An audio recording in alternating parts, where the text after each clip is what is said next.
Alors, que dire? Oui, enseignante à l'École nationale vétérinaire de Toulouse. C'est dommage, hein, Alfort, moi, j'ai pas eu d'enseignant, oh là là, éthologue, ah bah ouais. Chercheur associé à l'Institut Langage, Communication et Brain.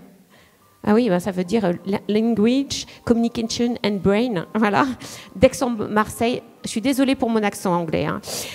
Et son dernier livre, quand même, qui est vraiment super. Alors là, ça n'a rien à voir avec le chien, mais quand même, ça s'appelle Dans la peau d'un dauphin, aux éditions Flammarion. Il est extraordinaire. Vraiment, si vous vous intéressez à l'éthologie animale ou aux animaux tout simplement, je vous conseille vraiment de consulter ce livre. Nous avons aussi Patricia Rérol, qui est aussi là chaque année aux Assises, spécialiste en comportement animalier, fondatrice et directrice du Centre Bien-être Animal Formation. Merci Patricia d'être ici. Alors un confrère, Alexandre Balzer, qui est président de la centrale canine, que tout le monde connaît, enfin je pense. Hein. Un autre confrère, allez, le docteur Pierre Fabing, qui est vétérinaire urgentiste à domicile et auteur d'un livre qui vient de sortir aux éditions Albin Michel. Vous avez appelé le veto, point d'interrogation, qui est super, plein d'anecdotes sur notre métier, vraiment, et qui a beaucoup de succès, ça je le sais. Ensuite, Gwenaëlle Delcros, qui est docteur en zoologie et écologie et fondatrice des ateliers d'éthique animale. Alors on verra un petit peu ce que vous faites dans ces ateliers. C'est très intéressant, surtout pour notre thème, justement. Julia Téchenet, qui est ingénieure en biologie animale, neurosciences et éthologie. Bonjour. Vous êtes fondatrice de Danse avec ton chien. Alors ça veut tout dire, hein, on parle de dog dancing. Hein. Vous proposez donc des formations en dog dancing, mais pas seulement. Et vous êtes présidente d'Esmavuda, je le dis bien le nom? Esmavuda.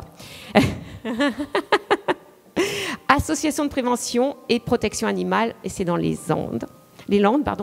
Céline Gardel, alors là, je pense que pas mal de personnes vous connaissent, puisque vous êtes capitaine de police et présidente de l'association Les Quatre Patounes, et vous allez nous expliquer justement ce que vous faites dans cette association. Et enfin, Laura Serre, qui est éducateur comportementaliste et fondatrice de Just for Pets. Alors là, c'est de l'enrichissement pour les chiens, et on en a bien besoin justement pour ce thème aujourd'hui. Alors, on va commencer avec vous, Fabienne. Alors, vous travaillez depuis... alors, oui, juste une chose. Alors, je vais passer de l'un à l'autre, mais si vous voulez intervenir, c'est un débat, vous intervenez. À un moment, je poserai des questions à tout le monde, donc voilà, vous levez la main comme à l'école, et puis vous intervenez. Franchement, voilà, si vous avez des opinions différentes, n'hésitez pas. Vraiment, dites vraiment ce que vous pensez, et puis parlez un petit peu de votre expérience, c'est très important. Alors d'abord, on va donner une petite définition scientifique quand même de la maltraitance passive. Fabienne, vous travaillez depuis une dizaine d'années sur les animaux, sur leur bien-être, comment les évaluer objectivement. Alors d'après vous, qu'est-ce qu'une maltraitance animale passive? Déjà, il y a souvent une confusion entre bien-être et bien-traitance. Donc effectivement, c'est quoi la différence? Alors la bien-traitance, ce sont les moyens qu'on va mettre à disposition des animaux pour assurer leur bien-être. Et justement, ce que disait Audrey au début, c'est leurs conditions de vie, les actions, les interactions qu'on peut avoir avec eux. Et le bien-être, lui, est là pour... on va avoir des critères objectifs pour évaluer justement l'état de l'animal à ce moment-là. La beauté aujourd'hui, c'est qu'on a des indicateurs qui dépendent des ressources, mais aussi des indicateurs qui sont basés sur les animaux. Et en fait, sur la maltraitance, c'est le pendant. On va avoir aussi... on va pouvoir déceler des indicateurs qui vont être des signaux de maltraitance dans les ressources, mais aussi au niveau de l'animal. La seconde confusion, c'est souvent entre souffrance et douleur. Et la souffrance dont parlait Audrey aussi ce matin, ça peut être une souffrance psychologique des animaux. Donc la souffrance psychologique, morale, on va dire, oui, des animaux existe. Oui, l'ennui, la frustration, voilà, typiquement, il y a...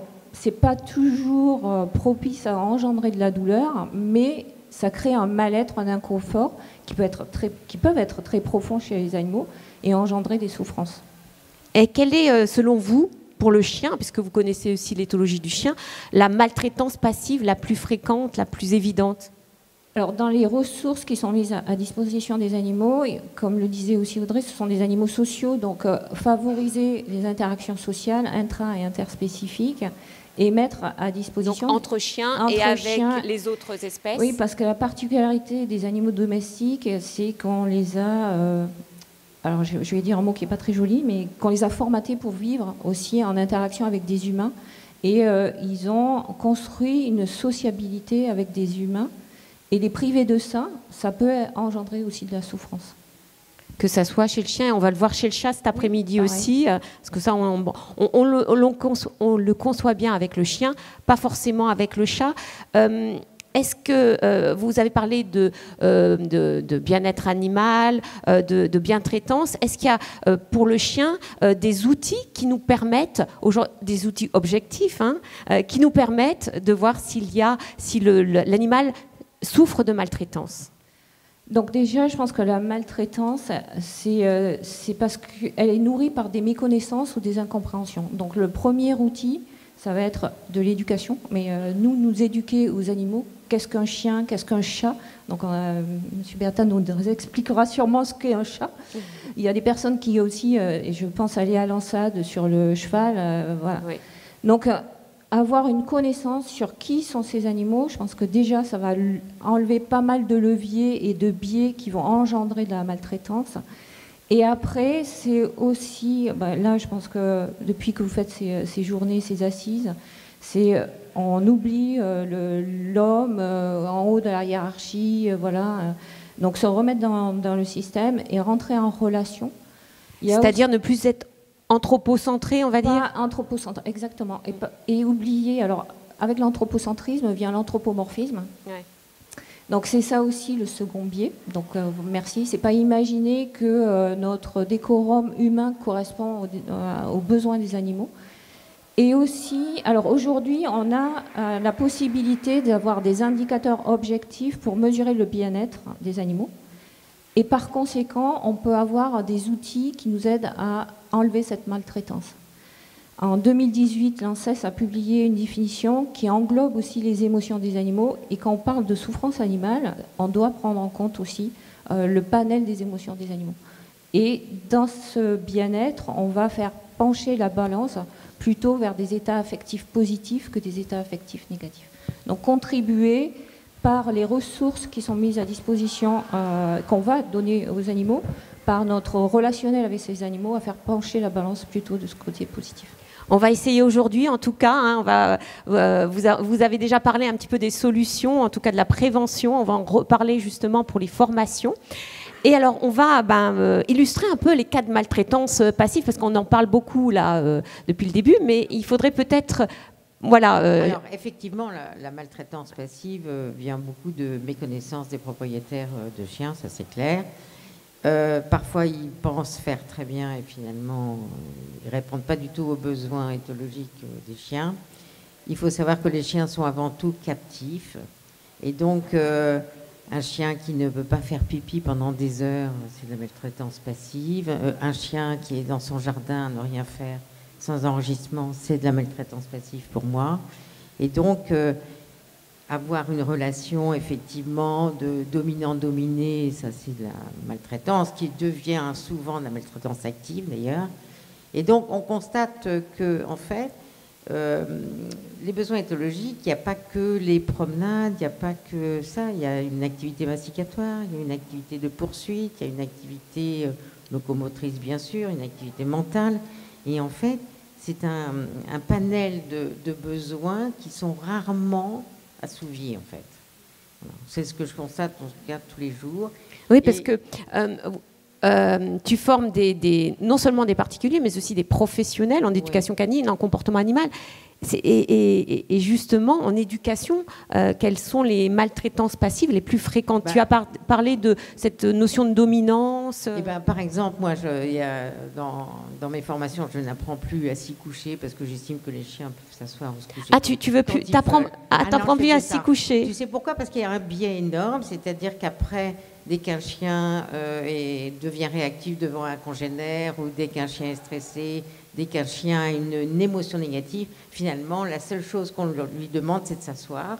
Et je pense que quand on n'est pas très bien émotionnellement, s'asseoir tranquillement, c'est incohérent. Donc, moi, au contraire, à tous mes futurs éducateurs, je dis au contraire, laisser le chien être plus mobile, etc. Et surtout, pas assis, c'est une horreur. Pour moi, c'est de la maltraitance passive. Et pourtant, c'est ce qu'on conseille aujourd'hui. Et moi, donc, dans mes maternelles, ce que je conseille à mes futurs éducateurs, il n'y a jamais de assis couché. Sauf peut-être le coucher en décubitus latéral pour faciliter les soins chez le vétérinaire, éventuellement. Mais autrement, je n'ai pas besoin qu'un chien s'assied sur commande 20 fois par jour. Mais ça veut dire... avec une vétérinaire que tu connais, Isabelle Vieira, elle est horrifiée de voir que pendant une consultation d'1 heure, les gens demandent 50 fois assis, en criant dessus. Donc ça, c'est un exemple typique pour moi. La position assise en commande, pour moi, c'est une horreur. Qu'est-ce qu'il y a d'autre comme maltraitance passive? Parce que là, on va revenir sur pas mal de... C'est un peu excessif peut-être, mais c'est mon point de vue. Je trouve que c'est très mauvais de faire ça. Parce que ça devient le truc réflexe de tous les propriétaires de chiens. Moi, je vois, je fais des chiots partis avec des chiots de 2 mois. Ils n'ont aucune éducation encore. Mais déjà, assis, c'est déjà inclus. Et le pauvre chiot qui n'a pas le droit de bouger, assis, c'est une horreur. On peut aussi lui apprendre à se contrôler. On a d'autres moyens. En étant calme, mais pas forcément en étant assis dans une position immobilisée. Si tu reçois une mauvaise nouvelle par téléphone, est-ce que tu vas rester tranquillement dans ton canapé? Je pense que je vais m'asseoir. Oui. Donc, en fait, il y a plein de maltraitances passives. Et le plus fréquent, c'est bien sûr la captivité, le fait de ne pas pouvoir, d'attendre dans un appartement pendant des heures sans pouvoir aller faire ses besoins. Le jardin, ça, c'est terrible. C'est la cage dorée? Ah oui, c'est terrible, le jardin, sans enrichissement. C'est pour ça que les chiens, petit à petit, ils se mettent à aboyer le long des clôtures parce qu'ils n'ont rien d'autre à faire. Donc le jardin, pour moi, c'est pas très bien. Si, le jardin, c'est bien quand on les accompagne dans le jardin. Oui, c'est bon, ça fonctionne. Je veux juste rebondir justement sur le côté du assis, où effectivement, ça a tendance à choquer, et je suis entièrement d'accord. On est complètement dans le surcontrôle. Et c'est juste pour rassurer l'humain, c'est parce que l'humain a l'impression de contrôler la situation parce qu'il estime que le chien, ayant les fesses par terre, n'est plus en capacité de bouger. Sauf qu'on est juste sur un chien qui va encore plus se contrôler et on est sur une cocotte qui va monter. Et quand la cocotte, elle explose, l'humain, il va se dire mon chien, il fout le bordel, il écoute rien, il m'obéit pas. Alors qu'en fait, il a juste énormément pris sur lui et l'humain n'aura pas compris ça à ce moment-là. Et là aussi, on est dans la maltraitance passive parce que l'humain va se dire « Ah, il ne m'écoute pas, il ne m'obéit pas, je dois le dominer, je dois prendre le dessus. » Alors qu'en fait, le chien, qu'il soit assis, debout, couché, on s'en fout tant qu'il arrive justement à se contrôler. Et se contrôler, ça ne passe pas par le fait d'être dans le surcontrôle pour l'humain et d'être assis. Et une chose qui est importante aussi, c'est qu'il faut jouer avec ces chiens. Le jeu est important dans les besoins d'un chien. Donc, il ne faut pas oublier que ce sont des individus néoténiques et ils ont besoin de jouer. Donc, souvent, les gens ne jouent pas assez. C'est un peu le nain de jardin, en fait. Hein. Donc, on le pose là, on rentre, on travaille, hop, on le sort 10 heures après 10 heures d'absence. C'est pas possible. Pour revenir aux éducateurs canins, dernière question pour toi, Patricia. Est-ce que la maltraitance passive peut être enseignée justement à ces éducateurs canins qui l'enseignent eux-mêmes? Bien sûr, ça c'est oui, largement, oui, trop largement. Ah oui.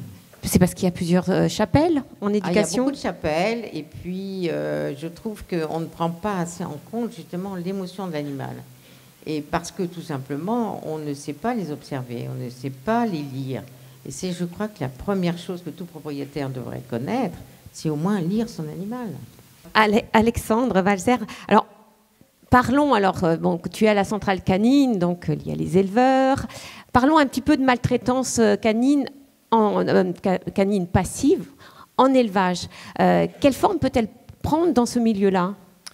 Évidemment, lorsqu'il y a, alors il y a différents types d'élevage, hein, bien sûr. On a des élevages où il y a une femelle reproductrice ou 2 femelles reproductrices. Donc là, effectivement, il y a moins vraisemblablement de maltraitance passive, mais ça dépend évidemment de chaque cas. Hein. Ce qu'on appelle les éleveurs familiaux, enfin l'élevage familial, comme on dit. L'élevage plus familial. Et c'est sûr que dans des élevages plus intensifs, le manque de relation avec l'humain est déjà extrêmement important. Souvent, on a plus de relations intraspécifiques, donc entre chiens, parce qu'ils sont nombreux et qu'il y a des parcs de détente où ils peuvent jouer entre eux. D'ailleurs, ça aussi, après, est-ce qu'il peut y avoir de la maltraitance passive avec des groupes qui ne sont pas bien constitués ou qui sont mal constitués avec des agressions entre eux. Donc là aussi, il faut faire attention aussi au lot qu'on crée. On a quand même une avancée avec l'arrêté de 2014 qui maintenant stipule précisément que l'animal doit avoir des contacts avec l'humain. Donc il y a des avancées réglementaires. Et puis bien entendu, dans toutes les formations, qu'elles soient faites par la centrale, mais je sais par plein d'autres organismes, on favorise aussi maintenant et on explique aux futurs éleveurs que ces interactions-là, intra- et interspécifiques, sont très très importantes. On essaie de limiter dans la plus grande majorité des cas, en tout cas on essaie de leur expliquer l'intérêt de limiter cette maltraitance passive. Après, il y a des contraintes aussi sécuritaires ou des contraintes d'hygiène qui font que forcément... Ils sont un peu isolés. Voilà. Il y a des moments où l'isolement... Alors attention, il y a certains cas où l'isolement n'est pas de la maltraitance et au contraire est plutôt de la bientraitance. C'est-à-dire que dans la maternité, au moment où la femelle va mettre bas, le calme et la tranquillité et l'absence de risque d'interaction négative des autres individus, il y a des moments où c'est important de la solitude. Mais... bien entendu, pas dans toute la vie du chien ou toute la vie du chiot, hein, on est bien d'accord. Alors justement, parlons de maternité. Les éleveurs qui font reproduire 2-3 fois plus leurs femelles ou 2 fois par an, est-ce que c'est de la maltraitance passive ? En tout cas, l'excès de gestation va totalement s'apparenter à de la maltraitance passive, voire même active, parce que là, on choisit le moment où on met sa chienne à la reproduction. Alors, il y a des réglementations nationales et des recommandations par la centrale canine qui limitent le nombre de reproductions, même pour les éleveurs qui voudraient produire un maximum. Ah, il y a quand même des textes qui limitent le nombre. Où, on demande est-ce qu'il n'y ait pas plus de 2 gestations enfin, plusieurs gestations des cycles rapprochés. Alors là aussi, qu'est-ce qu'on peut dire sur un Terre-Neuve qui a un chiot? Est-ce que ça va vraiment beaucoup solliciter la maman? Et est-ce que 6 mois plus tard, on ne peut pas refaire un chiot? Donc il y a des débats effectivement dans ce sens-là. Mais on essaie que sur plusieurs cycles, on n'ait pas plusieurs fois des reproductions qui sont faites. Évidemment, là encore, il est difficile de gérer, de faire des réglementations qui sont valables pour tous les animaux. Il peut y avoir des chiennes plus sensibles, il peut y avoir des chiennes plus fragiles, il peut y avoir des chiennes avec des maladies. Donc effectivement, c'est à chaque fois à l'éleveur de faire attention. Donc c'est surtout sensibiliser l'éleveur de surveiller cette maltraitance active ou passive. Les deux sont très importantes. Est-ce que c'est la sensibilisation surtout? Voilà, c'est un manque de formation des éleveurs, c'est un manque de moyens, c'est un manque de moyens matériels, financiers, humains? Mais la formation, elle est présente, on transmet les messages. Après, est-ce que les messages sont écoutés? Ça, c'est encore... Et après, est-ce qu'ils sont appliqués? C'est difficile d'aller contrôler... Après, il y a peut-être une pression économique. Il y a une pression économique, il y a forcément, donc dans ces cas-là, c'est toujours plus compliqué. Mais la formation, elle est là dans pratique. Enfin, je ne connais pas de formation qui disent allez-y, maltraitez les animaux. Hein. Donc, il y a des avancées qui sont très nettes depuis une dizaine d'années. Les progrès ont été énormes. Est-ce qu'ils sont suffisants? On est là justement vraisemblablement pour dire que non. Mais il y a quand même des progrès, il faut quand même les noter.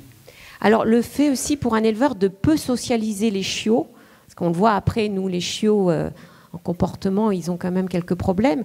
Ça aussi, c'est une maltraitance passive. Bien sûr, bien sûr. Alors, en tant que vétérinaire, et puis j'ai été formé en comportement, donc j'ai aussi en consultation ces chiens-là qui arrivent.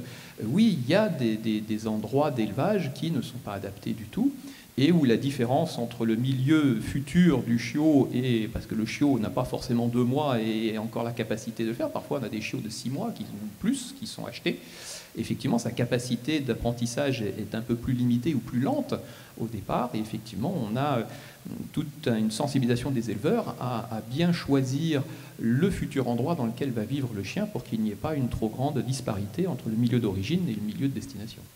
Donc ça commence vraiment très tôt, cette maltraitance passive, et ça a des conséquences sur l'avenir du chien. Ça peut avoir des conséquences définitives sur le chiot, avec des très très grandes difficultés d'adaptation qu'on aura même du mal après à modifier, que ce soit en termes de comportement, voire de psychiatrie vétérinaire, parce que vous avez des périodes critiques qui définissent des filtres qu'on aura beaucoup de mal à modifier, qu'on pourra modifier, hein, justement, mais où on passera beaucoup plus de temps et beaucoup plus d'énergie à essayer de les modifier que si on l'avait fait dès le départ. Alors je vais me faire l'avocat du diable. Est-ce que emmener ces chiens en exposition canine avec ce bruit, cette atmosphère anxiogène, est-ce que ce ne serait pas aussi de la maltraitance passive? Et passer devant les juges 3 fois pour voir s'il est beau ou pas? Alors, je dirais déjà d'aller voir les expositions canines, parce que souvent ceux qui les décrivent ne sont pas allés les voir.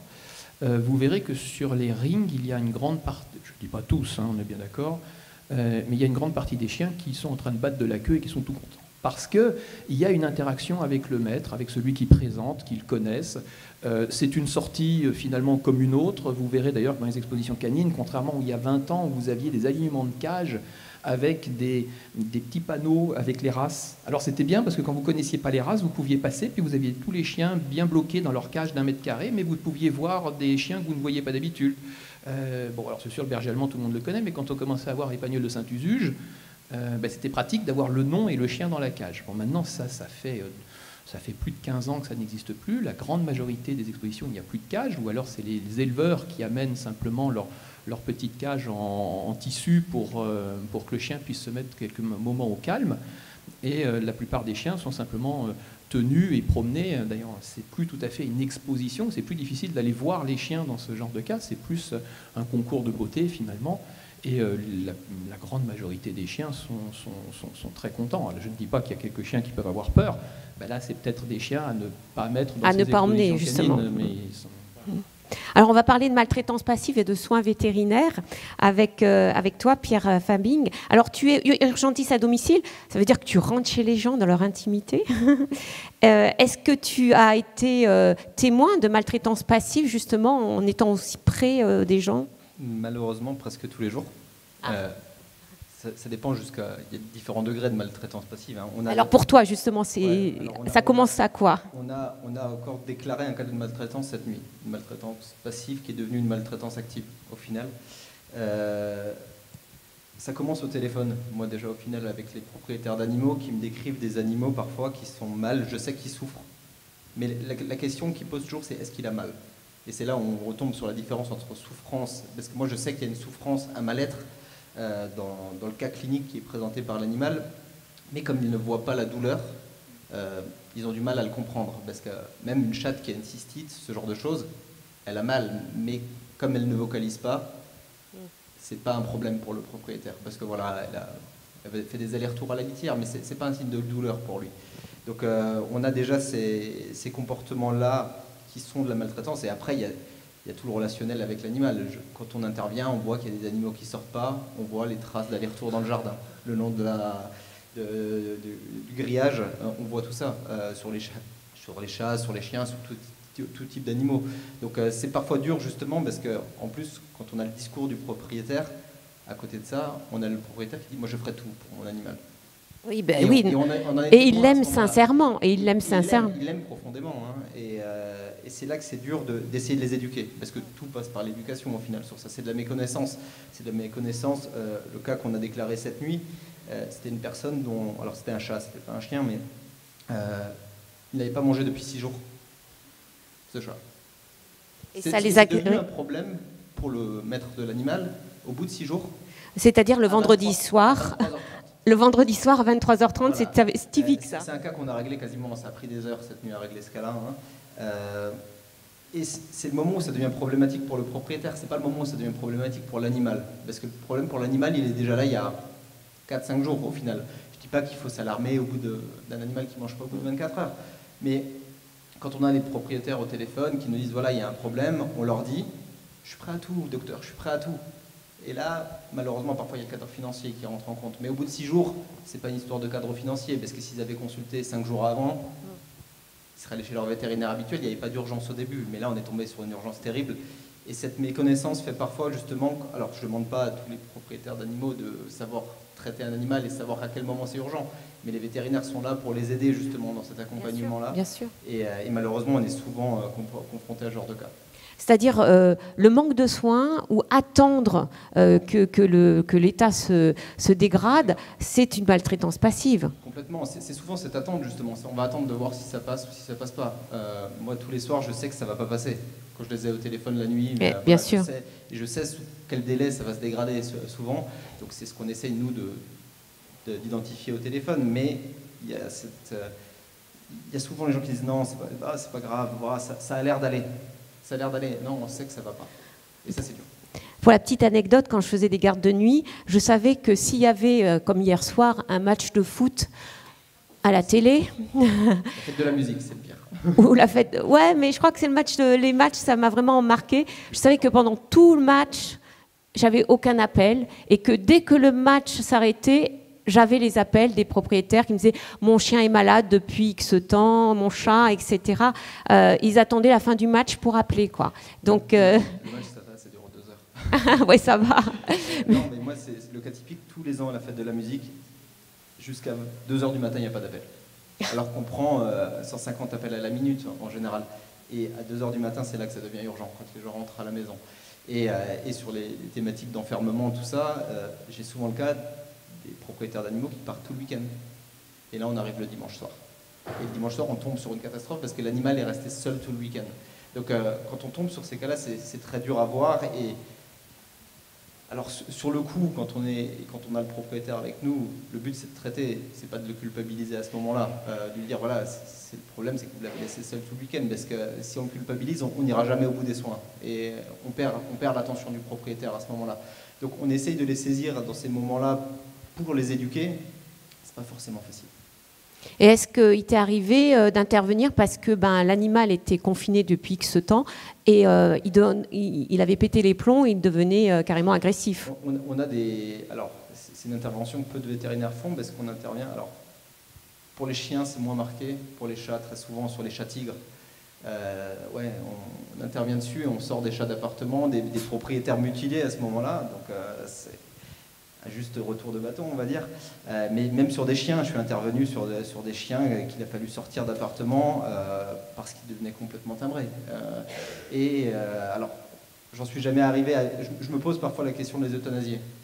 Dans ces cas-là, vraiment, tellement je vois un mal-être sur l'animal, je me suis déjà posé la question, est-ce qu'il ne vaudrait pas mieux que je le pique, celui-là? Je ne l'ai pas fait, parce que voilà, il y a d'autres solutions qui existent. Mais le temps de savoir que l'animal va rester dans ces conditions-là, parce que même en faisant intervenir des assos, ce genre de choses, il y a toujours une temporalité. Je me suis déjà posé la question, est-ce qu'il ne vaudrait pas mieux? Et cette nuit, c'est la question qui s'est posée sur ce pauvre chat, c'est est-ce qu'il ne faudrait mieux pas le piquer là? Parce qu'il fallait l'hospitaliser, tout ça, les propriétaires ont refusé, donc on a fait une déclaration ce matin. Mais rassure-nous, le chat est hospitalisé. D'accord. Ça a été pris en compte, mais ça nous a pris la nuit au final. Et c'est très dur parce que ma collègue qui a interviewé cette nuit, je l'ai eu au téléphone, c'était vers 1h du coup, elle se disait est-ce qu'il ne vaut pas mieux que je le pique? Et on a un groupe de discussion et on n'était pas d'accord. Il y en a qui disaient écoute, abrège ses souffrances, ça sera un chat de 6 ans, c'est dur. Mais ça a été pris en charge. Et du coup, c'est une histoire qui va bien se terminer, mais voilà, là, c'est extrême-là auquel on est confronté. Oui, parce que ça peut aller jusqu'à la mort de l'animal, cette maltraitance dite passive. Des cas d'animaux qui ont attendu tout le week-end, on intervient le dimanche soir, ça c'est très rare. La décision, parce qu'on sait que c'est trop tard, malheureusement. Vas-y. Alors là, on l'a fait hospitaliser dans une clinique de garde cette nuit en attendant de voir la suite, mais en général, c'est pris en charge par des associations derrière. Oui, souvent ça termine comme ça, ouais. Il va passer déjà le week-end avec nous, a priori, parce qu'il ne peut pas ressortir tout de suite. Après, à la sortie, on verra ce qui se passe lundi matin, on va dire. Mais normalement, il devrait être retiré. Mais c'est des situations très très compliquées à gérer, toujours, parce que le propriétaire pour eux, c'était pas fautif dans cette situation-là. Donc ça va être très compliqué. Ça se trouve, il va repartir. Bon, il repartira déjà en bonne santé. Et il repartira de chez son propriétaire après ça. Mais ouais, c'est dur de les faire retirer immédiatement, au final. Très compliqué. Mais parfois, on y arrive. Je pense que Céline aussi a quelque chose à dire concernant ce cas de maltraitance. Bonjour, merci pour la prise de parole. C'est très enrichissant tout ce que j'entends. C'est vrai que quand j'entends parler de retrait en qualité de force de l'ordre, voilà, on a peut-être une notion un peu cartésienne du retrait. Quand vous parlez de retirer un animal, c'est donc par le certificat de cession, c'est ça? C'est pas juridique. Enfin, c'est pas c'est pas une décision juridique, là, c'est de l'urgence. Alors, ce que j'entends et ce que je voulais juste rebondir, vous parlez que le propriétaire, en fait, pendant 2 jours, c'est ça, n'est pas là. Peut-être juste redonner, parce que pour nous, en tant que policiers, parler de maltraitance animale, enfin, je prendrai la parole après, je ne vais pas mobiliser, c'est tout le volet des mauvaises conditions de détention, conformes ou pas à l'arrêté de 1982, mais c'est aussi l'abandon. L'abandon, c'est ne pas subvenir aux besoins vitaux de l'animal pendant, la jurisprudence dit, 48 heures. Et là, par contre, c'est 3 ans de prison et 45 000 € d'amende. Si ça engendre la mort, c'est 4 ans et 60 000. Donc, laisser un week-end son animal à la maison sans soin, pour vous, c'est de l'abandon? On a procédé à peu près à une 30aine d'ouvertures de portes cet été sur Toulouse. Donc quand vous parlez de rentrer dans l'intimité des gens, nous aussi on rentre, mais quand ils ne sont pas là, par moment. Et parfois l'animal n'est plus là, enfin, ne fait plus partie de ce monde non plus. Mais c'était juste pour préciser la notion de retrait. Parce que pour nous, c'est vraiment, ça a une connotation souvent juridique avec des conséquences, avec des peines. Alors Céline, puisque vous avez le micro, justement, présentez-nous votre association Les 4 Patounes. Oui, merci. Donc Les 4 Patounes, c'est une association jeune et dynamique. Nous allons bientôt souffler nos 5 bougies. Nous sommes nés en mai 2019 et nous avons 4 piliers. Le premier, c'est d'aider les animaux en refuge et en détresse. Le second, c'est promouvoir leurs adoptions. J'allais dire, c'est des missions assez classiques de protection animale. Je tiens énormément au 3e et au 4e pilier, c'est sensibiliser les nouvelles générations. Je crois énormément au levier de tout ce qui est la formation, la sensibilisation. Et le 4e, c'est vraiment de lutter contre la maltraitance animale, c'est-à-dire l'application concrète de la loi, notamment de novembre 2021. Et pour ce faire, on a essayé de mobiliser et de former l'ensemble des maillons qui participent à la réponse pénale. Donc pour nous, c'est vraiment les policiers municipaux, gendarmes, un peu les pompiers et les magistrats. On a créé une formation en décembre 2020, justement, pour sensibiliser et former nos collègues forces de l'ordre et les magistrats. On a aujourd'hui réalisé 26 formations en présentiel sur l'Hexagone, mais aussi 3 e-formations, gratuitement, naturellement, accessibles gratuitement.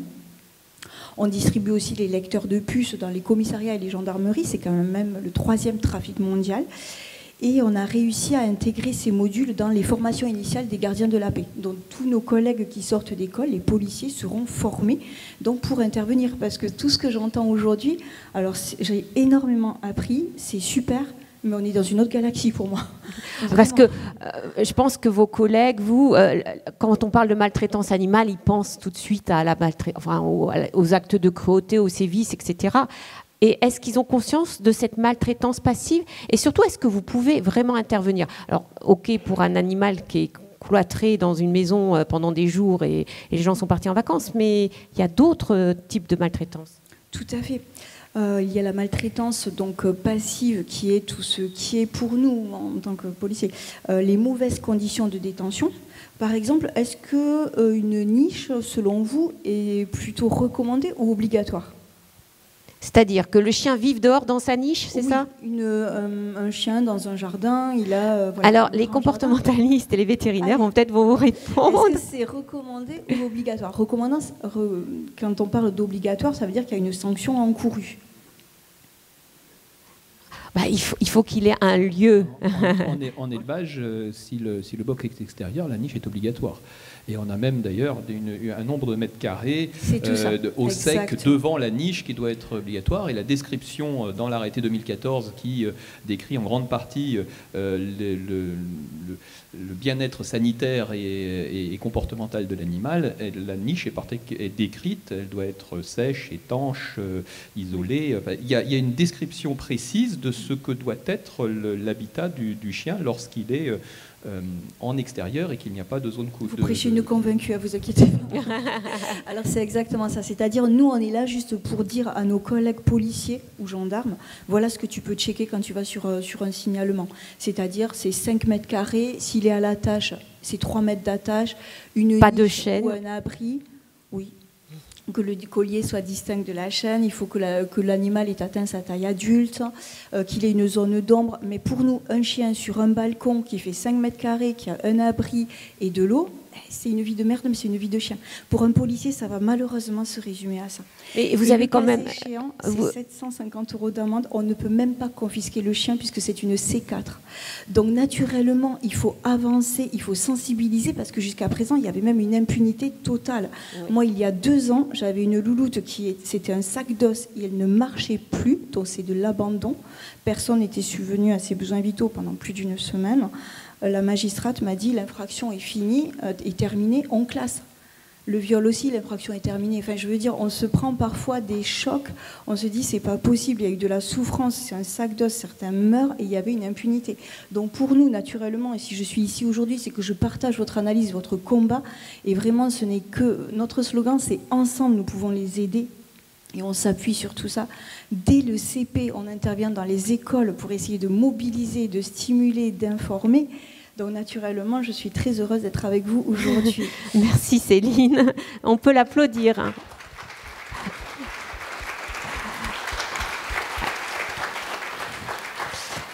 Alors avec Julia, on va parler de maltraitance passive dans le sport. Parce qu'en fin de compte, oui... J'aimerais bien. Pardon, bonjour tout le monde. C'est un exercice nouveau pour moi. Alors. Oui, mais vous serez très bien, vous allez voir. Alors, vous avez fondé Danse avec mon chien.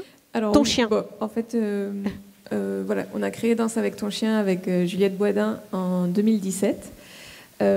Moi, je suis spécialisée dans les sciences de l'apprentissage, en fait. Et donc, on va en parler aussi. Voilà, à fond sur les méthodes positives, etc. Et donc, à la base, j'accompagnais juste les gens à apprendre à leur chien. Et tout est basé sur la motivation. Donc, comprendre qu'est-ce qui motive vraiment le chien, comment fonctionne son système de récompense. Et est-ce que le chien, il a le droit de dire stop, en fait, quand il ne veut pas. Et tout est basé autour du consentement. Ça veut dire que c'est vraiment le consentement du chien et la motivation du chien qui sont au cœur de tout ce que j'enseigne. Et donc, j'ai commencé à enseigner le dog dancing en 2017. Et cette notion de consentement, c'est vraiment quelque chose que les gens, ils ont découvert. Ah bon, mon chien, il a le droit de ne pas vouloir faire le sport avec moi. C'est nouveau, ça. Et en fait, voilà, c'est très nouveau, cette notion de consentement. Et ce qui était intéressant, c'est que du coup, je leur disais, moi, je fais du dog dancing. Et ils avaient l'impression que c'était juste 5 minutes par jour, je fais du dog dancing. Et le reste du temps, j'éduque mon chien à l'ancienne, avec les bonnes méthodes tradies. Et en fait, je disais, non, le dog dancing, c'est un petit prolongement de toutes les bases éducatives que j'utilise. Et ça met en valeur la relation que j'ai avec mon chien. Et le dog dancing, c'est un peu comme ça de temps en temps. Et oui, c'est un résultat extraordinaire de la complicité qu'on peut avoir ensemble. Mais en fait, c'est que toute ma vie avec mes chiens sont basées sur leur prise de décision, leur motivation, leur consentement et surtout leurs émotions et l'accompagnement dans la vie de tous les jours. Et tout à l'heure, on disait Esmavouda. Esmavouda, c'est ma nouvelle association. Ça veut dire émotion en gascon. Parce que voilà, toute mon association est basée sur l'émotion des chiens. Je suis ingénieure agricole de formation et j'ai bossé sur le projet Welfare Quality. Et je sais, pour les vétérinaires, je pense que ça va parler. Et le 12e critère, c'est l'état émotionnel positif. Et j'ai l'impression que c'est quelque chose, on n'en parle jamais, quoi. Dans la prise en compte du bien-être animal, c'est l'état émotionnel positif. Qu'est-ce que l'humain va amener à son chien pour augmenter l'état émotionnel positif dans la vie de son chien. Et donc le dog dancing, ça existe depuis 2009 à peu près. Mais avant, c'était enseigné avec les méthodes traditionnelles. Et donc on voyait des chiens sur les pistes avec beaucoup de signaux d'apaisement. Donc signaux d'apaisement qui sont connus et reconnus depuis pas si longtemps que ça finalement. Qui ne veut pas forcément dire que le chien est d'accord. Et surtout que le chien prend sur lui. Et je pense que c'est OK que de temps en temps, le chien, il faut qu'il prenne un petit peu sur lui, mais que l'humain, il arrive aussi à détecter quand c'est trop, à faire des pauses, à savoir stopper quand c'est trop pour le chien. Et en fait, moi, quand j'ai commencé le dog dancing, j'allais voir les compétitions. Je participais pas parce que c'est pas... Voilà, moi, je fais pas de compétition, je fais que des démonstrations. Et en fait, ce que je voyais, c'était des chiens qui n'arrêtaient pas de dire à leur humain là, je peux pas. Ils bâillaient, ils tournaient la tête, ils sniffaient au sol. Parfois, la queue, elle battait très fort, qui voulait pas dire du tout qu'ils étaient contents, mais plutôt qu'ils étaient hyper stressés. Et voilà. Et en fait, je voyais des humains qui étaient un peu sous pression parce que ils avaient envie d'une performance, ils attendaient quelque chose de leur chien, que ça remettait beaucoup de jugement sur leur relation avec leur chien, et du coup qui avait tendance à rajouter de la pression sur le chien, et je voyais plus la complicité. Alors que pour moi, le dog dancing, c'est vraiment... en fait, c'est l'humain et son chien, et point barre. Ce qu'on peut dire pour tous les sports canins. Ça veut dire que si on est trop exigeant avec son chien, si on est dans le surentraînement de son chien, on est dans la maltraitance passive. Il y a beaucoup de sports canins, donc le dog dancing, effectivement, la centrale gère le dog dancing, en tout cas les compétitions de dog dancing. Donc, mais tous les chiens ne vont pas monter à haut niveau et tous les chiens ne vont pas forcément faire de la compétition. Donc effectivement, il y a plein d'activités, mais même en agility, c'est surtout déjà l'agility, c'est aussi renforcer la complicité entre le maître et le chien. C'est une activité physique dont on parlait. Oui, mais on est dans les extrêmes, c'est-à-dire pas d'activité. Parce que il y a les compétitions. Voilà. Donc effectivement, dans la compétition, il y a un cadre qui va être beaucoup plus strict. Effectivement, il y a des moments où on va forcer le chien à faire quelque chose de spécifique pour essayer d'aller au-delà. Mais il faut quand même voir que dans la grande majorité des entraînements, c'est quand même, et c'est quand même le développement actuel des sports canins va dans cette idée-là. Je ne dis pas que dans tous les endroits où il y a d'éducation canine, c'est de la méthode naturelle, hein, pas du tout. Mais effectivement, on cherche quand même à renforcer cette complicité entre le maître et le chien. Il y a de l'éducation, mais il y a aussi donc, il y a des écoles du chiot où on apprend justement très tranquillement la sociabilisation et puis la vie dans la ville. Mais après, il y a aussi le sport canin permet d'avoir ce lien, cette complicité avec le chien, et ça, il faut le mettre en avant parce que c'est un apport énorme pour le maître, c'est un apport énorme pour le chien, et c'est cette complicité qu'on va retrouver dans tous les jours. C'est-à-dire que si on est très complice avec le chien, on va aussi avoir moins de maltraitance passive à la maison parce qu'on va y faire plus attention, parce que ça ne devient pas simplement notre machin au bout de la laisse, ça devient notre copain, notre ami, notre confident. Et là, on a beaucoup moins de maltraitance passive, je pense, avec des gens qui sont avec des sports bien définis. En ce qui me concerne, c'est vraiment le côté un peu spectaculaire qui fait que les gens vont s'intéresser au dog dancing. Et pour moi, c'est une super bonne porte d'entrée parce qu'ils voient à quel point le chien peut être exceptionnel et intelligent. Les gens ont toujours un peu d'appréhension sur les capacités de leur propre chien. Oui. Alors quand on est en présentiel, il me faut moins d'1 minute pour leur montrer à quel point leur chien est extrêmement intelligent. Et déjà, il va falloir beaucoup déconstruire avec l'humain. Parce que, voilà, pour l'humain, c'est... On déconstruit l'humain. On déconstruit l'humain et c'est un gros travail. Et je pense que les éducateurs ne sont pas assez accompagnés là-dedans dans l'accompagnement de l'humain. Parce que je pense que les éducateurs comprennent hyper bien les chiens la plupart du temps. Mais apprendre à l'humain à comprendre son chien, c'est un vrai gros travail. Ouais. Mais est-ce que... on demande beaucoup de choses. Hein. Alors c'est très bien bien entendu, il faut encourager le sport avec son chien parce qu'il y a beaucoup de vertus. Mais trop, est-ce que, par exemple, le chien peut avoir un burn-out ? Et je pense aussi aux chiens d'utilité. Parce que le chien d'utilité, voilà, vous pouvez... D'ailleurs, dans les sports canins, ça a été vraiment reconnu, mais c'est comme chez le sportif de haut niveau, où il y a des moments d'entraînement intensifs, il y a des moments de compétition, il doit y avoir des moments de relâche. Le moment de relâche, c'est pas où on fait rien, mais c'est où le niveau de demande est beaucoup moins important. Donc ça, c'est vraiment sur des chiens où on veut monter dans les niveaux. Mais oui, il y a du burn-out et il y a des... Mais ça, et c'est quoi les signes Mais même en dog dancing, vous aurez des exercices que le chien n'arrive pas à comprendre facilement. On ne le fait pas pendant 15 jours, 3 semaines, et on recommence quelques jours après, et il va réussir à le faire. Donc, pas en ce qui me concerne. Enfin, c'est pas forcément ma vision, mais... Mais dans beaucoup de sports, alors on parle du dog dancing, mais il y a plein d'autres sports qu'on peut faire avec son chien en fonction de ses capacités physiques de l'humain et de l'animal. Mais il y a oui, on peut avoir des burn-out aussi sans problème avec le chien. Est-ce que vous avez rencontré des burn-out chez le chien? Il y a aussi les chiens d'utilité, ce qu'on appelle les chiens de travail. Eux aussi, ils peuvent tomber dans le burn-out. Si on parle du chien d'utilité, vous avez le chien de recherche, ou lorsque vous avez un chien de recherche en décombre qui interviennent dans les séismes et des choses comme ça, on sait qu'il y a des temps au-delà duquel le chien ne peut plus se concentrer à renifler. Et c'est ses capacités olfactives qui baissent, et le binôme est obligé de s'arrêter. Simplement, alors qu'il y a encore des victimes à chercher. Donc on se dit là quand même, est-ce que tu peux pas faire un quart d'heure de plus pour chercher une victime supplémentaire et potentiellement la sauver? Ben non, il y a des moments où le chien effectivement est saturé à la fois en concentration et en capacité olfactive. Et il faut savoir le reconnaître. Peut-être une toute petite parenthèse, en effet, pour nos chiens stupes, qui en effet sont fleurs, dont nous, ils travaillent 20 minutes, 6 fois par jour maximum, c'est réglementé. Et ensuite, pour la sécurité privée, alors là, par contre, c'est des longues vacations, oui, puisque le CNAPS donne 12 heures. Et nous, on intervient quand parfois ils se prêtent le chien entre eux pour faire les rotations. Voilà. C'est beaucoup, 12 heures. Oui, mais ça, en fait, là, on ne travaille pas la...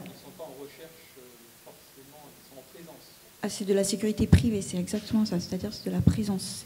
Mais quelque part, oui, mais même en sécurité privée, on demande une vigilance. La vigilance, c'est quand même, d'un point de vue psychique, c'est quand même fatigant. Est-ce que Patricia, ou quelqu'un d'autre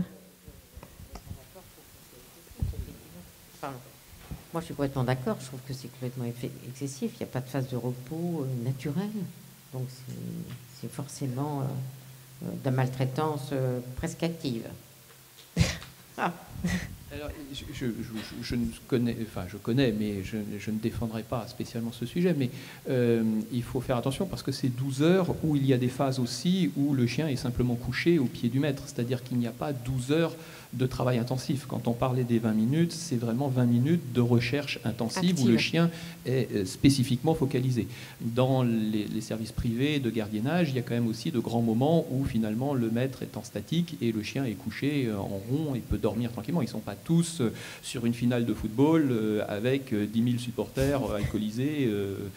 Voilà, il y a aussi cette présence-là. Mais après, on peut réfléchir sur le nombre d'heures de travail. Ça, oui, tout à fait. Eh oui, parce qu'ils n'ont pas de la médecine du travail, les chiens, il ne me semble pas.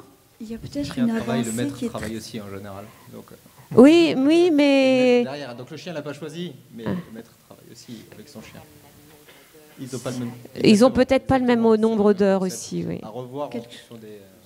Quelque chose de très positif sur le sujet de la sécurité privée. Il y a presque 3 ans maintenant, ils ont une obligation dans leur formation initiale d'avoir un module de protection animale. Donc c'est déjà une grande avancée.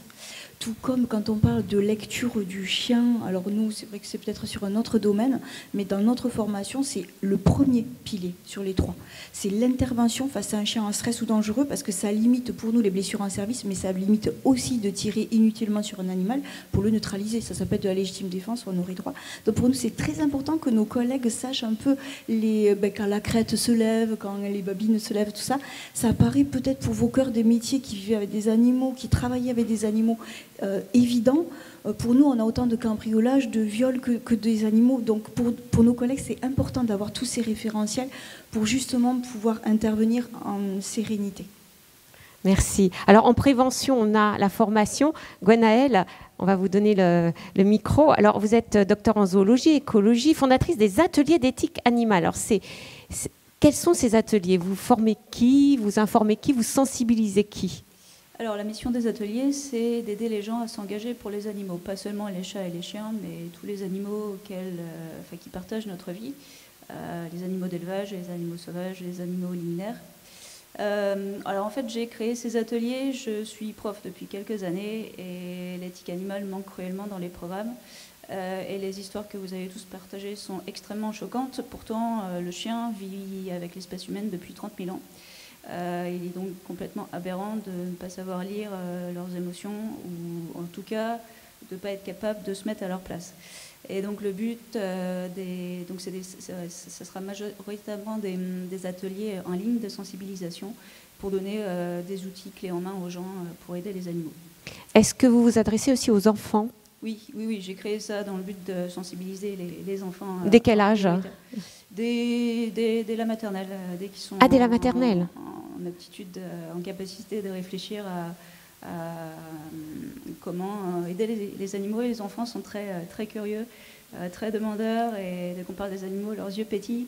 Et il faut les sensibiliser dès le plus jeune âge, parce qu'après on a tendance déjà à les mettre dans des cases, différentes cases, et à s'éloigner un petit peu de ce rapport qu'on a instinctivement quand on est petit. Est-ce que vous avez aussi des formations pour les enfants? Est-ce que vous avez une expérience dessus? Je suis à Toulouse. Et à l'Académie de Toulouse, justement, il y a des chercheurs à l'Université de Toulouse-Mirail qui travaillent en sciences de l'éducation et qui forment les futurs enseignants. Il y a une grande partie en sciences de l'éducation, en sciences de l'environnement. Donc justement, ils créent des ateliers, il y a un travail de réflexion autour du vivant. Il y a des nichoirs connectés, donc on va regarder les mésanges, et c'est un travail qui se fait avec plein d'écoles en région Midi-Pyrénées. Donc je pense que de plus en plus on prend en compte le besoin à éduquer les petits, mais aussi à éduquer les éducateurs qui sont ici et des enseignants. Est-ce que vous aussi, vous voulez éduquer les éducateurs? Est-ce que c'est important pour vous? Oui, pourquoi pas. Et les professionnels d'une façon générale, parce qu'on a tous tendance à classer les animaux dans des cases, comme je le disais. Et le but des ateliers, c'est aussi de revoir nos rapports aux animaux et à tous les animaux. C'est non seulement la question du bien-être animal et de leurs émotions, mais aussi de leurs droits. Quelles sont nos responsabilités vis-à-vis des animaux? Quels sont leurs droits? Est-ce qu'on veut leur accorder des droits ou pas? Tout le monde ne s'accorde pas sur ça. Il existe des droits pour les animaux, mais les animaux sont des êtres sensibles, mais néanmoins, dans la législation, ils sont encore des biens, donc qui appartiennent à l'humain.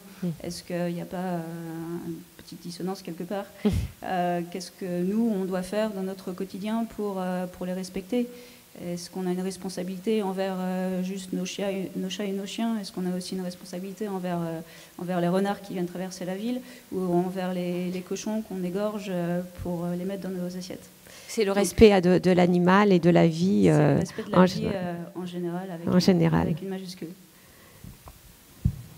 Je voulais juste rebondir sur la formation des enfants. Donc à la centrale, on a ce qu'on appelle les chiens visiteurs. Ce sont des chiens qui sont sélectionnés et formés pour justement aller, certes aussi dans les maisons de retraite, mais aussi beaucoup dans les écoles. On a eu encore à la centrale, lors de la semaine du chien, on a fait venir 4 écoles qui sont venues avec des chiens et on présente. Et je pense que cette formation des jeunes, c'est ce qui nous permettra à l'avenir de limiter justement certaines formes de maltraitance, pas toutes, hein, parce qu'on ne pourra pas, mais l'adoption responsable, parce qu'il y a la maltraitance de l'abandon après, donc on en parlera. Le langage aussi canin. Mais apprendre qu'on n'achète pas un chien comme on achète un paquet de Kleenex, qu'on le respecte, qu'on lui met pas les doigts dans les oreilles, qu'il y a plein de jeux à faire avec les enfants pour justement les former d'entrée. On aura la table ronde sur l'hypertype, mais c'est former aussi cette future génération à ce respect de l'animal, et je pense que ça c'est très très important. J'aime peut-être rajouter, voilà. Oui, rajouter et rebondir sur ce qui avait été dit tout à l'heure sur le fait de ne pas inciter les chiens à s'asseoir dès qu'on claque les doigts. N'en déplaise à Descartes, depuis quelques siècles, les animaux ne sont pas des machines. Donc, Et il est important d'apprendre à se mettre à leur place et pas juste à ce qu'on veut leur faire faire dans un contexte précis, mais à se mettre à leur place tout le temps, comme on voudrait nous être traités et respecter ça. Alors, moi j'ai un exemple qui va peut-être un peu vous choquer, mais j'apprends toujours le consentement à la caresse. Parce qu'il y a beaucoup de chiens... On parle de consentement, c'est marrant parce qu'on n'en parle jamais. Pour les animaux, on en parle beaucoup parce que c'est d'actualité. On parle beaucoup. Mais c'est vrai que c'est une notion dont on devrait parler pour le chien. La caresse, parce que moi, je n'arrête pas de dire souvent à mes étudiants, arrêtez de vous essuyer les mains sur les chiens. Parce ou de le shampouiner. Parce que les chiens, à travers leur langage, on voit qu'ils n'aiment pas ça. Et on a même des chiens, des castings entre propriétaires et chiens. On prend un chihuahua pour le caresser, pour faire de l'affectif, mais le chihuahua ne supporte pas, il mord. Et on ne comprend pas pourquoi il mord, parce que non, je le caresse. Ben oui, mais il y a beaucoup d'animaux, de chiens notamment, qui ont horreur des caresses. Donc, moi, régulièrement, je ne caresse pas les chiens que je ne connais pas, parce que je pense qu'il y en a plein qui n'aiment pas. Et deuxièmement, je fais toujours ce consentement à la caresse, c'est-à-dire je propose, si le chien vient, je le caresse, je me retire, et s'il revient une deuxième fois, c'est qu'il vraiment, il est consentant. Et je fais toujours ça. Parce qu'effectivement, ça c'est de la maltraitance passive très quotidienne et très fréquente, de vouloir toujours caresser les chiens, surtout en arrivant sur la tête. Et moi je dis toujours, mais pensez, même si vous adorez King Kong, est-ce que King Kong vient vous gratter la tête, ce que vous allez aimer subitement? Pas toujours. Donc il faut respecter. Ça dépend. Pas toujours. Je peux prendre la parole? Oui.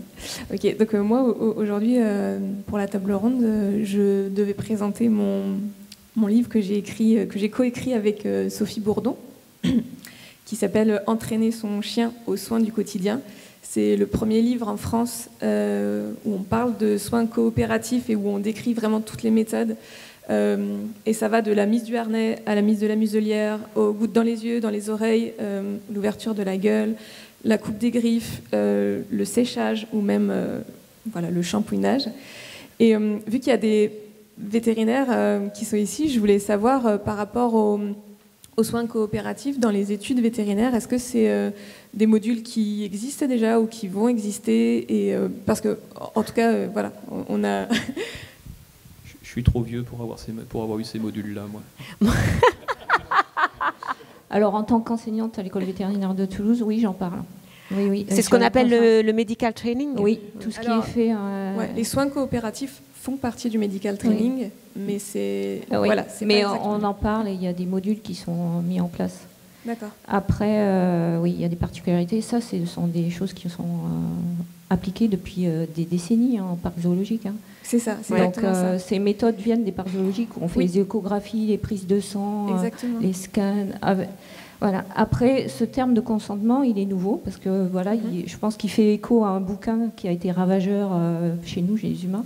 Mais cette notion de laisser l'animal avoir la possibilité de dire oui ou de dire non, et j'adore votre approche, c'est quelque chose qui est vieux, qui n'est pas récent, c'est cette terminologie qu'on met dessus.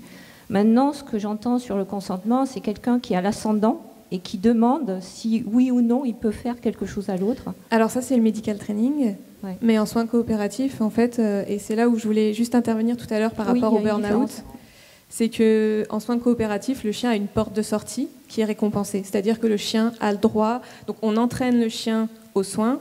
Personnellement, j'ai beaucoup vécu ces soins-là, parce que j'ai une chienne qui a eu une cataracte héréditaire à 3 ans, qui a eu besoin de 12 gouttes par jour dans les yeux pendant 6 mois, avec des greffes de cristallin et tout ça. Donc, et c'était ma chienne de dog dancing, et c'est parce que j'avais des connaissances en sciences de l'apprentissage que j'ai pu mettre en application, et que quand on sort les gouttes pour les yeux, j'ai la chienne la plus hystérique du monde parce qu'elle est heureuse d'avoir des gouttes dans les yeux.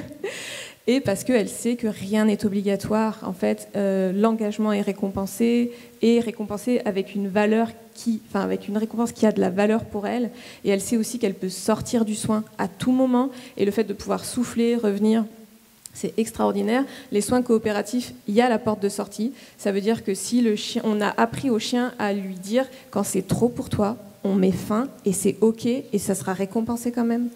Et du coup, il y a beaucoup de gens qui imaginent non mais Moi, mon chien, si je lui laisse la possibilité de sortir du soin, c'est sûr que je pourrais jamais le soigner. Et ce qu'ils comprennent pas, c'est que ça se fait en amont des maladies, donc c'est avant qu'on soit vraiment dans la grosse cata. Bien sûr. Et le jour où il faut faire le soin, c'est très facile. Et du coup, c'est facile pour les ostéos de manipuler les chiens, c'est facile pour les vétérinaires de faire des contentions. Et en fait, ça va aussi augmenter la résilience du chien et la confiance en l'humain. Ce qui fait que le moment où il n'y aura pas le choix, le chien sera beaucoup plus conciliant à ce moment-là et se fera beaucoup plus laisser manipuler que les chiens qui auront été trop violés et contraints, violés dans la contention, vont être beaucoup plus réactifs, vont déclencher beaucoup plus vite, que ce soit des chats, des chiens, des chevaux, voilà. Et du coup, c'est beaucoup plus dangereux pour le professionnel. Alors, on va passer, pour finir, à l'enrichissement du milieu du chien. D'abord, un chien en appartement, est-ce que c'est de la maltraitance passive ? Ben, ça dépend. Il n'y a pas de réponse universelle. C'est un peu comme tout. Ça dépend de l'humain qu'il y a derrière. Je suis désolée, moi je ne parlerai pas de propriétaire ou de maître. Je parlerai de gardien ou de référent. Et ça dépend de cet humain en question parce que je préfère largement un chien en appartement qui aura l'intégralité de ses besoins comblés à un chien dans un jardin qui ne sortira pas de ce dit jardin. Et c'est malheureux parce qu'on voit souvent encore en association jardin obligatoire, jardin clos obligatoire. C'est vrai, c'est vrai. On n'en a rien à faire. Alors que oui, nous vétérinaires, on sait très bien que non. Et... Le jardin ne sert à rien, le jardin n'est qu'une pièce en plus de la maison.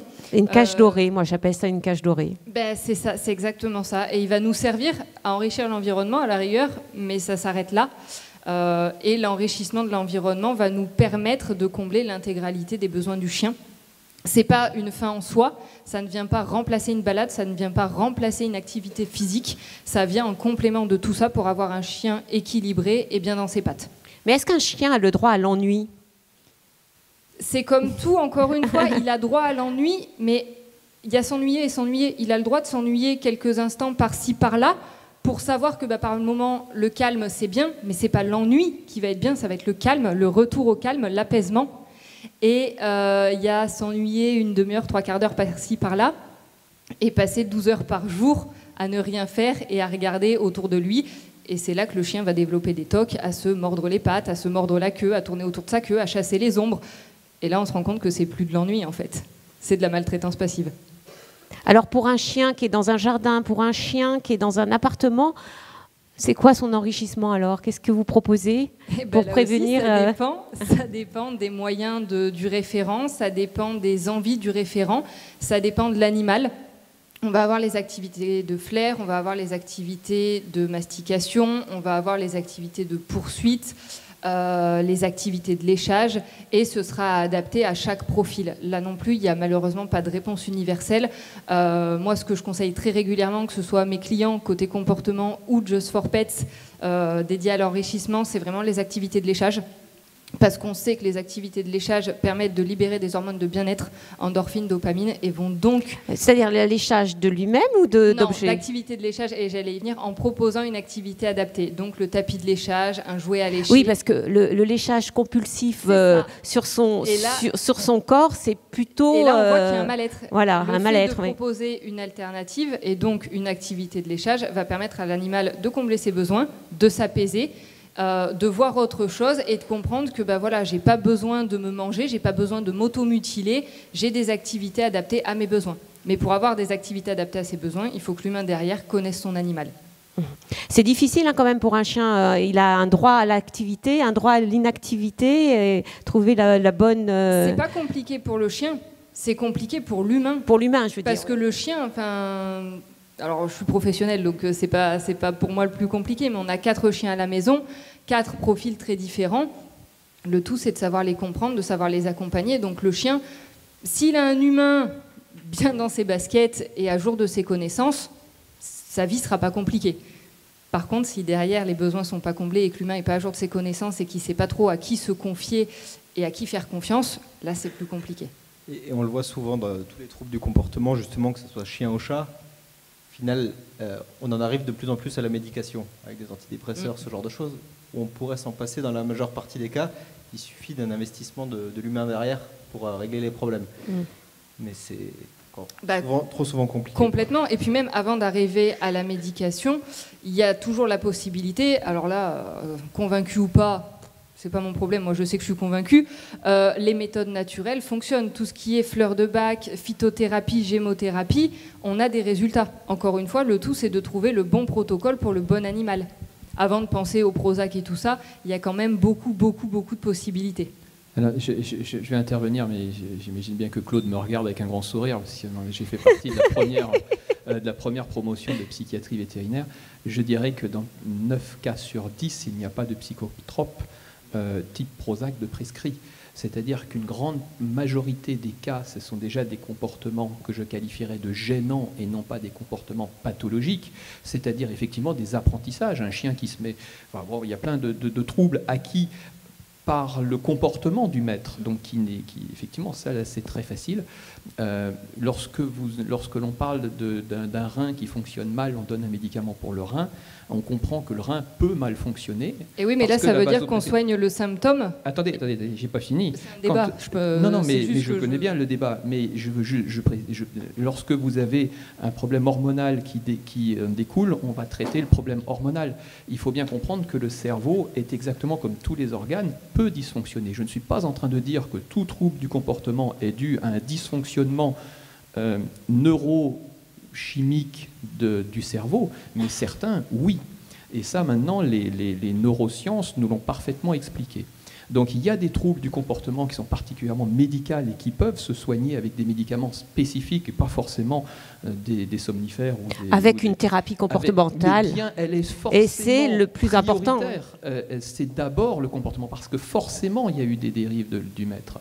Mais dans certains cas, ou pour aller plus vite, ou pour corriger complètement, on peut y aller. Mais je suis tout à fait d'accord que la très très grande majorité des chiens peuvent être traités déjà comportementalement, ça c'est évident. Et après, il y a toutes les autres, il n'y a pas que la chimie, il y a plein d'autres techniques médicales. Là aussi, j'ai le plaisir d'avoir écrit des bouquins là-dessus, mais il y a plein d'autres choses que simplement le Prozac. Il ne faut pas mettre le Prozac comme l'épouvantail. Il peut être intéressant, mais évidemment, naturellement, pas pour la grande majorité des chiens. Je pense qu'on pourra en faire des assises, justement, sur les troubles du comportement et comment les traiter et les prévenir. Là, on est un petit peu dépassé. Je vais demander à Audrey un petit peu son sentiment par rapport aux échanges qu'on a eus passionnants sur la maltraitance passive du chien. Audrey ? Oui, vous m'entendez ? Oui, c'est bon. Oui, c'est bon ? Ouais.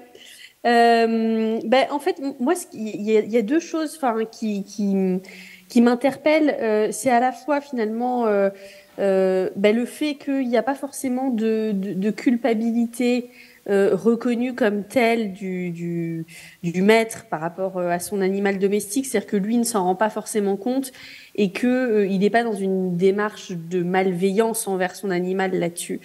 Et c'est vrai que de là, en effet, c'est une maltraitance qui est réelle, enfin une souffrance qui est réelle pour l'animal. Mais il n'y a pas d'intention, on va dire, de nuire, en tout cas dans les situations qui ont été évoquées.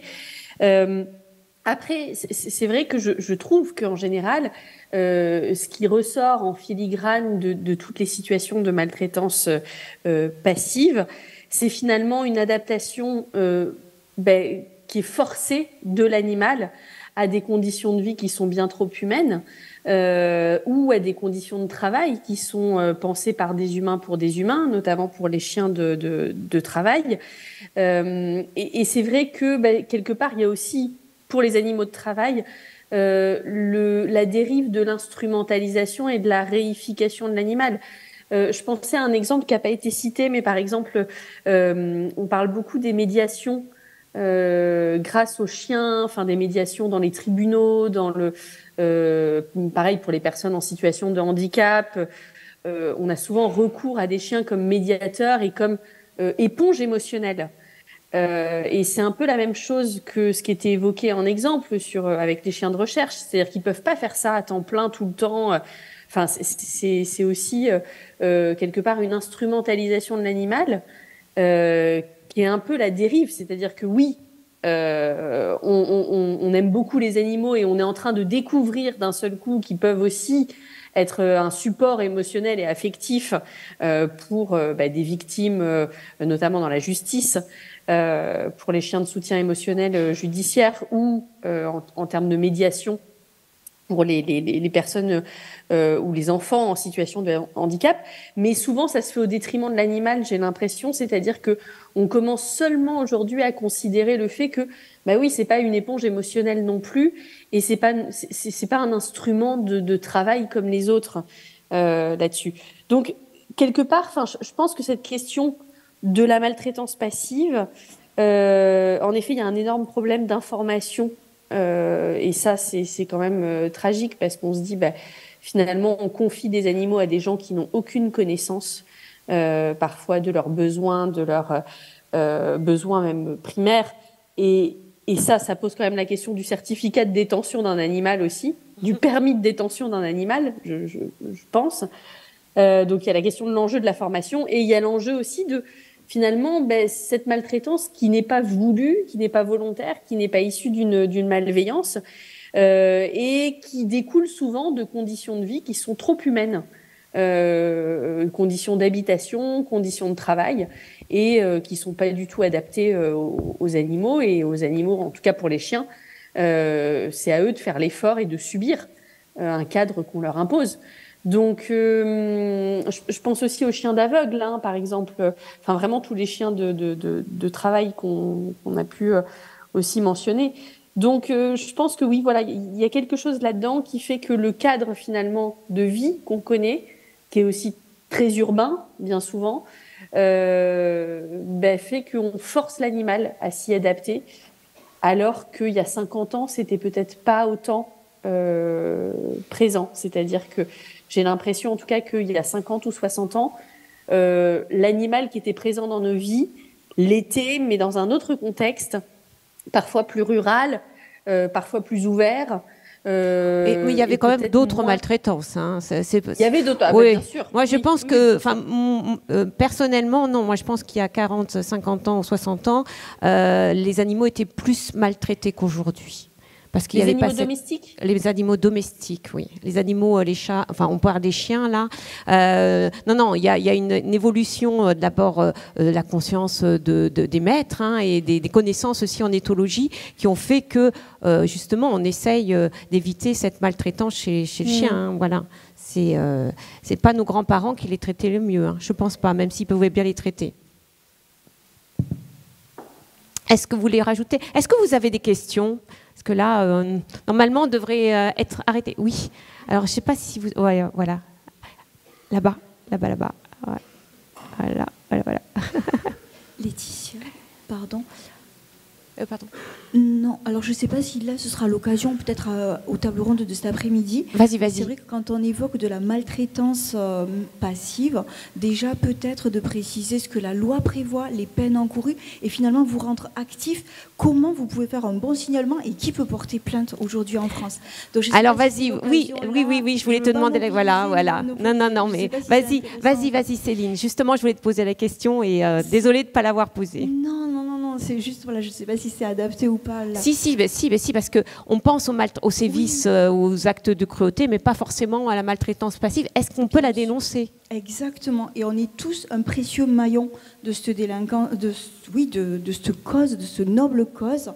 Et comme je disais tout à l'heure en introduction, notre slogan c'est « Ensemble, nous pouvons les aider ». C'est-à-dire qu'on intervient dès le CP pour les enfants, on intervient aussi, on fait des réunions annuelles pour partager le même niveau d'information avec l'ensemble des associations de protection animale, parce que justement l'intention est souvent belle, mais derrière il y a parfois de la maladresse, il n'y a pas de cadre légal, et donc ça dessert la cause par moment, ils se mettent en difficulté et c'est compliqué.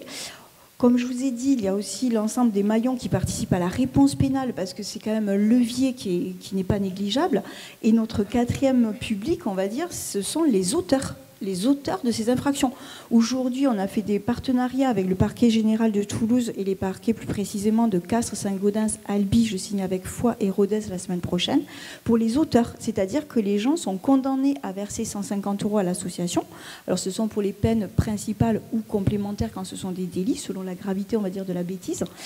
Et ils sont condamnés à passer une journée avec nous. Alors quand je dis, je ne sais pas ce qu'il y a de pire, passer une journée avec nous ou donner 150 € à l'association. On fournit les Doliprane à la fin. Non, quand je dis avec nous, il y a un policier ou un gendarme, un vétérinaire et un éducateur canin. Et le fil conducteur de la journée, c'est dans un premier temps de réfléchir ensemble aux besoins fondamentaux des animaux. Et paradoxalement, on entend souvent de l'amour. Quand on connaît le fond de dossier, voilà. On peut aimer et maltraiter. Exactement. Et pour ce faire, on laisse la parole au vétérinaire parce que j'estime que c'est le mieux placé pour parler de ce que l'animal a besoin pour être épanoui et heureux. Le second volet, c'est tout ce qui est le policier et les gendarmes dont prend le relais pour parler des sanctions encourues le cas échéant. Et le troisième, pour finir toujours sur une note positive, c'est l'éducateur canin qui va parler, si jamais le chien, donner des outils, la boîte à outils. Si le chien détruit, si le chien aboie, si le chien fugue, au lieu de le fracasser, il y a des alternatives qui sont éducatives. Et oui, mais c'est mon quotidien. Est-ce qu'il y a la possibilité de montrer 2 ou 3 slides de mon PowerPoint, s'il vous plaît, juste pour voir ma vie ? Je ne sais pas s'il n'y a pas de faisabilité. C'est pas grave, on sait s'adapter. Donc voilà. On verra avec les chats cet après-midi. Tu seras avec nous pour la maltraitance passive des chats. Avec grand plaisir.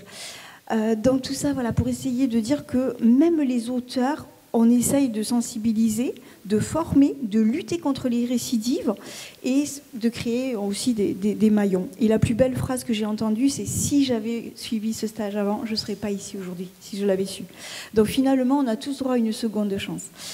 Il faudrait un permis à points pour les propriétaires d'animaux. Oui. Avec des stages, si on perd les points. C'est tout ça. Alors maintenant, voilà, peut-être de voir, on a vu tout à l'heure l'ordonnance, l'arrêté du 25 octobre 1982, les conditions de détention, 5 mètres carrés, 3 mètres d'attache, la niche, la zone d'ombre, voilà. De voir aussi les différents délits, mais on verra la slide cet après-midi et ce sera beaucoup plus parlant, les délits. Maintenant, vous, qu'est-ce que vous pouvez faire si vous voyez une infraction ? Alors, on est d'accord, il faut que ça constitue une infraction, c'est-à-dire que ce soit prévu par le code pénal ou le code rural et de la pêche maritime, sans quoi, par exemple, un voisin qui promène pas son chien, je pourrais rien faire. Ce n'est pas prévu par la loi. Même si je partage 100% votre analyse, il va devenir fou. Il va mordre et on l'aura en procédure chez le mordeur après. Mais ce n'est pas prévu par la loi. Donc si jamais on constate une infraction, si votre voisin frappe le chien, ou comme là on parle de maltraitance passive. Ou le laisse 24 heures sur 24 sur le balcon. Il part en vacances et il laisse son chien, donc personne ne subvient aux besoins vitaux de cet animal pendant plus de 48 heures. Alors nous on met un papier sur la porte, on fait une enquête de voisinage, parce que je prends souvent cet exemple. Actuellement, par exemple, ma voisine est en déplacement, avec ma vie de fou, je suis aux 4 coins de l'Hexagone toutes les semaines, je passe parfois à 23h le soir.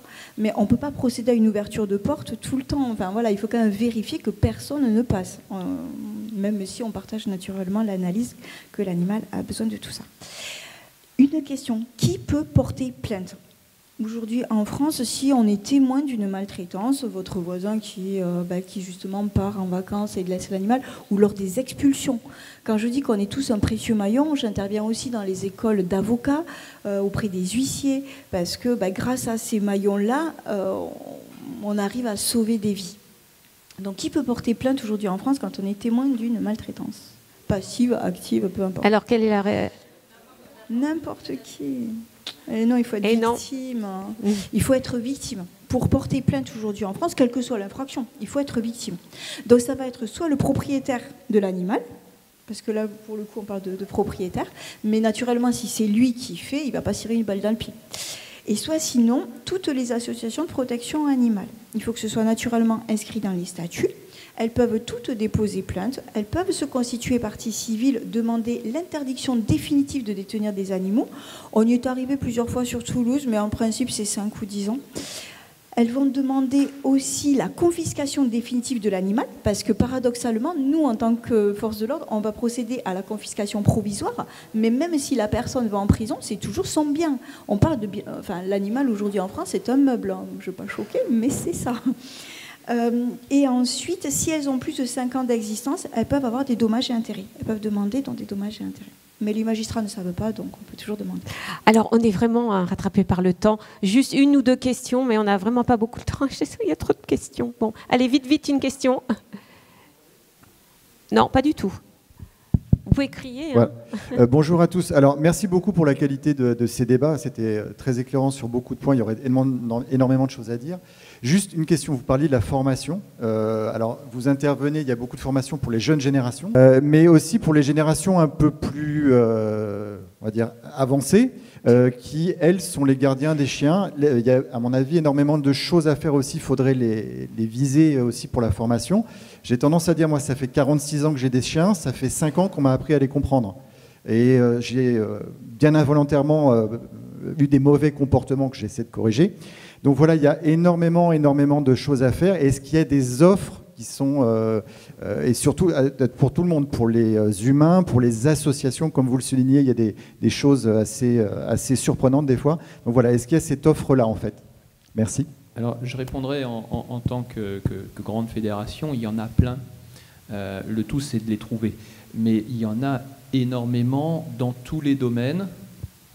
Vraisemblablement, on sera tous d'accord pour dire qu'il y en a des biens et des pas bien, mais c'est très difficile de savoir lesquels sont bien et lesquels ne sont pas bien, parce que ça va dépendre de votre sensibilité et puis de vraiment voir ce qui se passe. Mais il y en a énormément. Déjà, pratiquement tout le monde ici forme dans un certain secteur les choses, la centrale, mais il y en a énormément pour tous les publics.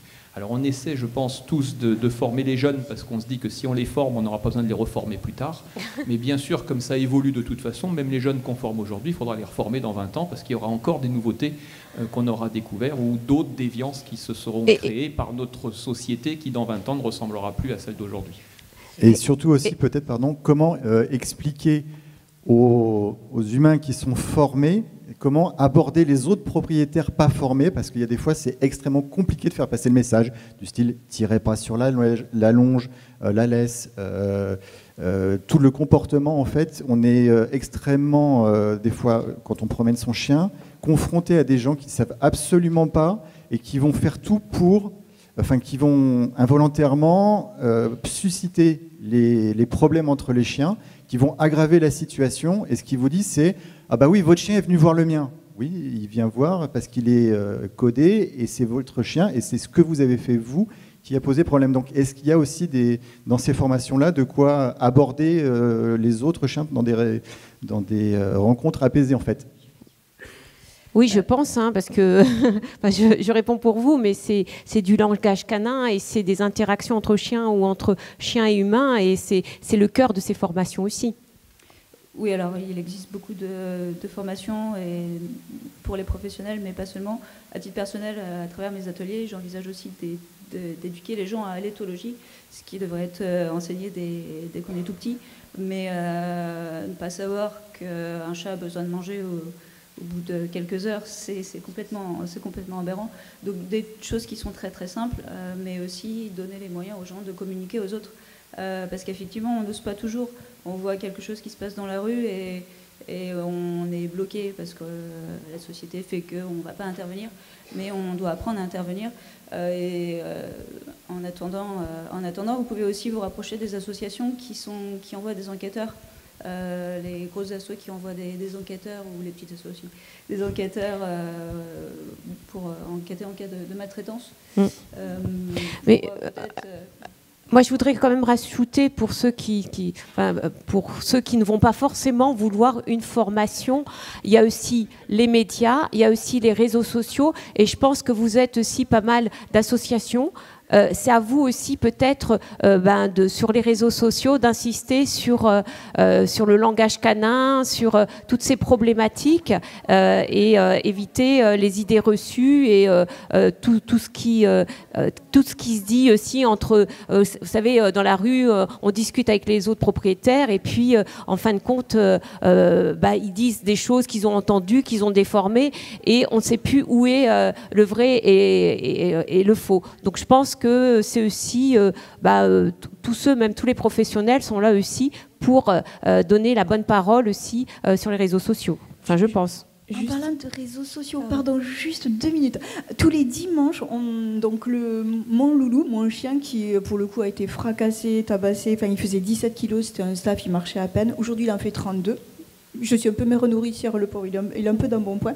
Mais tous les dimanches matins, on fait les rendez-vous dans Coq et donc il part à la recherche de professionnels, de vétérinaires, d'avocats spécialisés en droit animalier, d'éducateurs canins, et il lui pose une question, l'identification, les balades, la propreté, et plein de choses comme ça, et ça permet de divulguer un peu et de banaliser. Et tous les mercredis matins, on a les rendez-vous juridiques de Céline, et bon là c'est un peu plus spécialisé du coup juridique. Mais c'est pour répondre aussi aux questions de tout un chacun, parce qu'il y a des croyances limitantes. Et tout à l'heure on parlait, est-ce que avant, après, je pense qu'il y a un réel chiffre noir de cette maltraitance animale. Jusqu'à présent, c'était souvent les grandes associations qui s'improvisaient avec des pseudo-enquêteurs. Alors, enquêteurs de la police, ça n'existe plus depuis 1995. Hein. Voilà, c'était quand même avant-hier, ça fait un petit moment. Mais du coup, on a un réel chiffre noir. On ne sait pas s'il y a plus ou moins de maltraitance animale, puisqu'il n'y a pas de statistiques fiabilisées. Je pense qu'aujourd'hui, avec les annonces faites par M. Darmanin, on va pouvoir arriver à comptabiliser et à fiabiliser ça. Mais jusqu'à présent, on n'a pas ces chiffres-là. Et pour répondre au monsieur directement, moi ce que je conseille à un maximum de gens, en ce moment il y a des professionnels qui sont des psychologues de formation, qui ont ensuite fait une thèse en éthologie sur les chiens.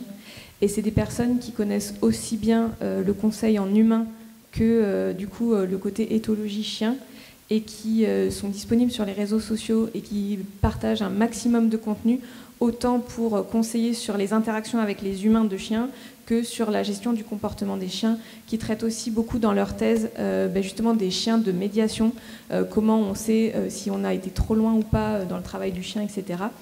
Donc c'est un profil de personnes qui est un petit peu émergent en ce moment, des psychologues cliniciennes qui ont fait une thèse en éthologie canine, et c'est des comptes vraiment très intéressants. Alors moi je dirais quand même les vétérinaires, les comportementalistes, les éducateurs canins, tous ces professionnels connaissent aussi la relation entre l'homme et le chien, pas seulement les... Non, parce que le monsieur, il disait dans l'interaction entre humain et humain... Mais les autres professionnels aussi, je peux vous le garantir que les éducateurs canins, ils ont beaucoup de... ils parlent à des humains et ils parlent de relations aussi entre humains et ils savent aussi bien donner des conseils. Voilà, je pense qu'il ne faut pas... Mais c'est très bien aussi d'avoir justement plusieurs activités comme ça. Merci infiniment pour ce débat. Vous pouvez les applaudir.